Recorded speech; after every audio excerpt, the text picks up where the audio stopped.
यहाँ हरियाणा में चुनाव का ऐलान होते ही राजनीतिक पार्टियां अपनी तैयारियों को और तेज कर चुकी हैं। इस चुनाव में इनेलो और बसपा एक साथ आए हैं, यानी गठबंधन में चुनाव लड़ रहे हैं। यह गठबंधन चर्चा का विषय भी बना हुआ है। दोनों पार्टियां पहले भी एक साथ आ चुकी हैं, मगर दोनों दलों का प्रदर्शन कुछ खास नहीं रहा। इस बार इनकी क्या रणनीति है, देखिए हमारी इस खास रिपोर्ट में।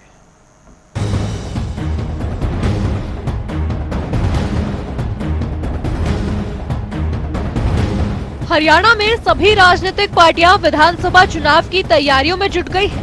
कोई अपने दम पर अकेले चुनाव लड़ना चाहता है, तो कोई गठबंधन के सहारे। इसी बीच इंडियन नेशनल लोकदल के नेता अभय चौटाला ने बसपा के साथ चुनावी रण में उतरने का ऐलान कर दिया है।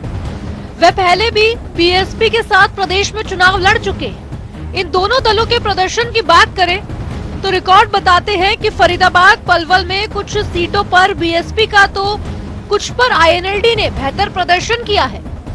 बहुजन समाज पार्टी की नजर अपने दलित वोट बैंक पर है। फरीदाबाद के शहर और ग्रामीण इलाकों में दलितों की अच्छी संख्या है। बीएसपी के प्रत्याशियों का लोकसभा और विधानसभा चुनाव में कई बार संतोषजनक प्रदर्शन भी रहा है।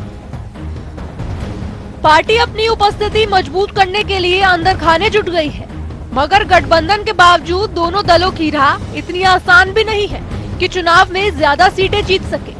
फरीदाबाद की 6 विधानसभा क्षेत्रों में आईएनएलडी को चुनौती का सामना करना होगा। पिछले कुछ विधानसभा चुनावों और लोकसभा चुनाव के नतीजों पर नजर डालें तो उसकी स्थिति बहुत अच्छी नहीं है।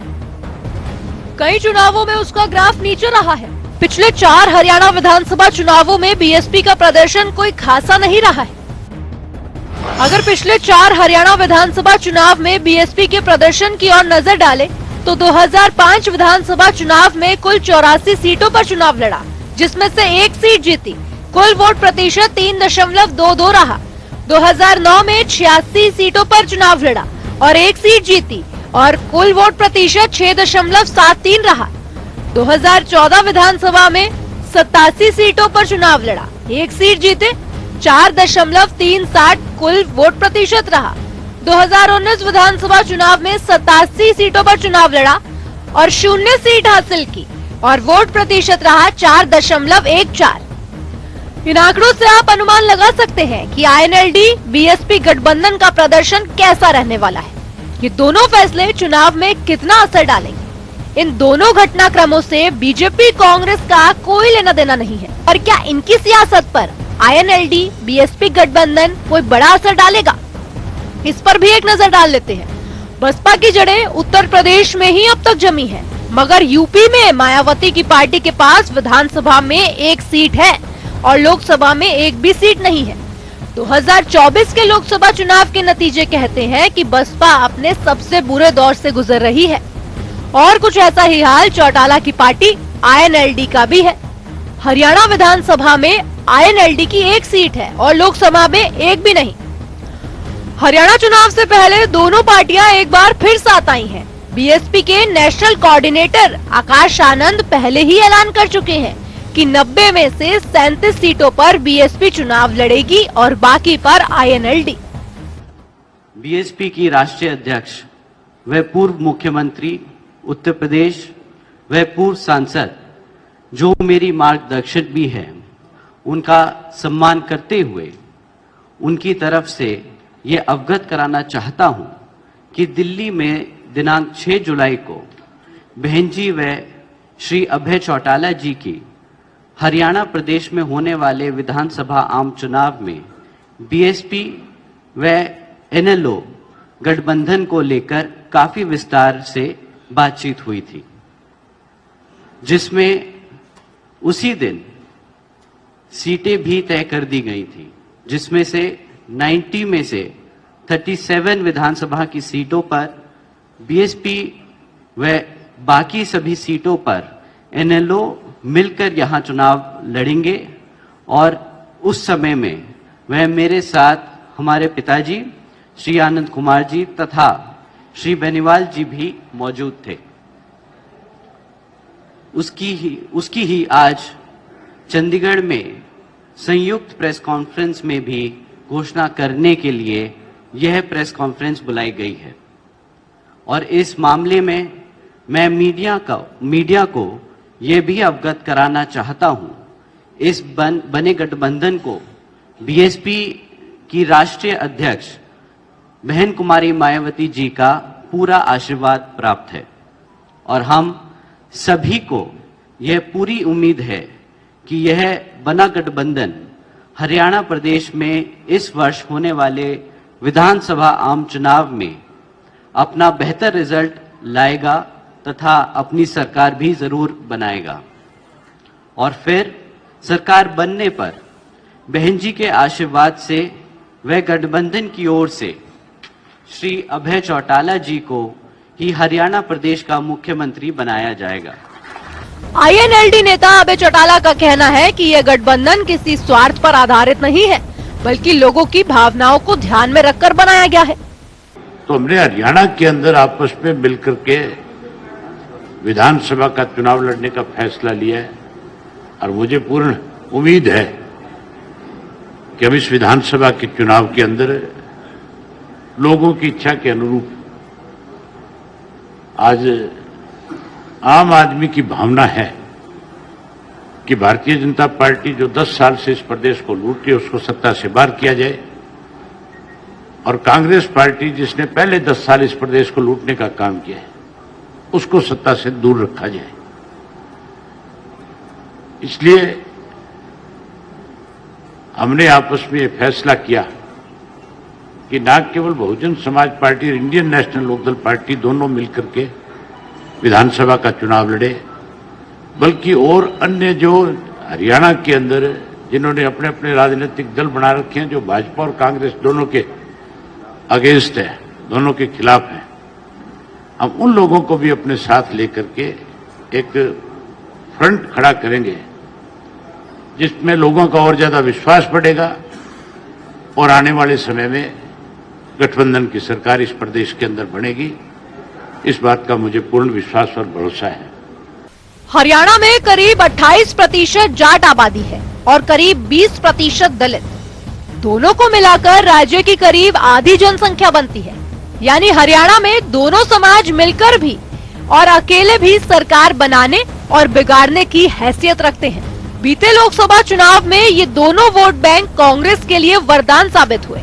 चुनावी आंकड़ों की विश्लेषण करें तो पता चलता है कि 64% जाट समुदाय ने इस बार कांग्रेस को वोट दिया, जबकि बीजेपी को सिर्फ 27% वोट मिल पाया। दलित समुदाय की बात करें तो इस समाज के 68% वोटरों ने कांग्रेस को वोट दिया, जो कि 2019 के मुकाबले 40% ज्यादा है, जबकि बीजेपी को सिर्फ 24% वोट मिले। नतीजा ये रहा कि बीजेपी 2019 के 58% वोट से फिसलकर इस बार 46% पर आ गई है और कांग्रेस 28% से 44 पर पहुंच गई। कांग्रेस 0 सीट से 5 पर आ गई और बीजेपी 10 से 5 पर पहुंच गई। लेकिन राज्य में इन्हीं दोनों वोट बैंक पर दावा करने वाली दो अलग अलग पार्टियां अब साथ आ गई हैं। लोकसभा के नतीजों के पैटर्न को अगर देखा जाए तो ये गठबंधन कांग्रेस को नुकसान पहुंचा सकता है। जाट और दलित समुदाय के वोटर फिलहाल कांग्रेस के पीछे लामबंद नजर आते हैं। इनेलो और बसपा के बीच पहली बार 1996 के लोकसभा चुनाव में समझौता हुआ था। इनेलो ने 7 और बसपा ने 3 सीटों पर चुनाव लड़ा था।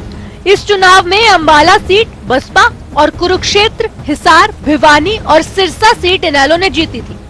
2018 में इनेलो के 2 फाड़ होने के बाद एक बार फिर इनेलो और बसपा में समझौता हुआ, परंतु विधानसभा चुनावों से पहले ही दोनों अलग हो गए। 2019 के विधानसभा और 2024 के लोकसभा चुनाव में मिले वोट प्रतिशत के बाद पार्टी का मान्यता रद्द होने का खतरा मंडराता देख अभय चौटाला ने 2024 के विधानसभा चुनाव से पहले तीसरी बार बसपा के साथ हाथ मिलाया है।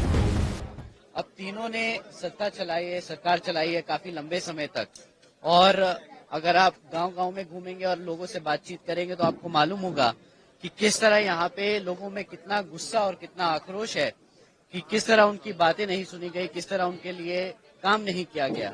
जैसा चौटाला जी ने बताया, अभय चौटाला जी ने बताया है कि यहाँ पे सरकारों में कितनी कमियां रही हैं, तो उन्हीं मुद्दों को लेके हमें लगता है कि गठबंधन की सरकार यहाँ पर बहुत अच्छा रिजल्ट दे पाएगी।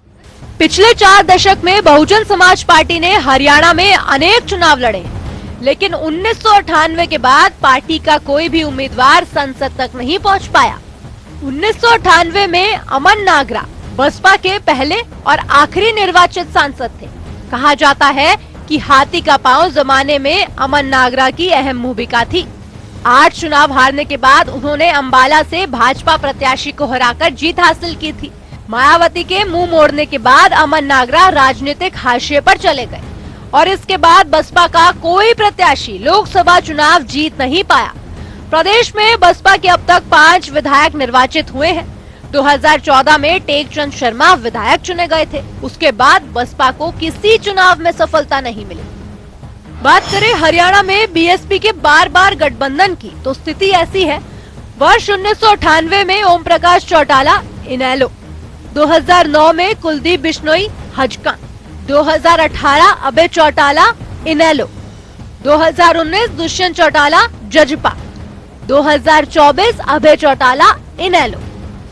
2019 में बीएसपी 87 सीटों पर लड़ी थी। 82 सीटों पर जमानत जब्त हो गई थी। पार्टी को कुल 4.14% वोट मिले थे।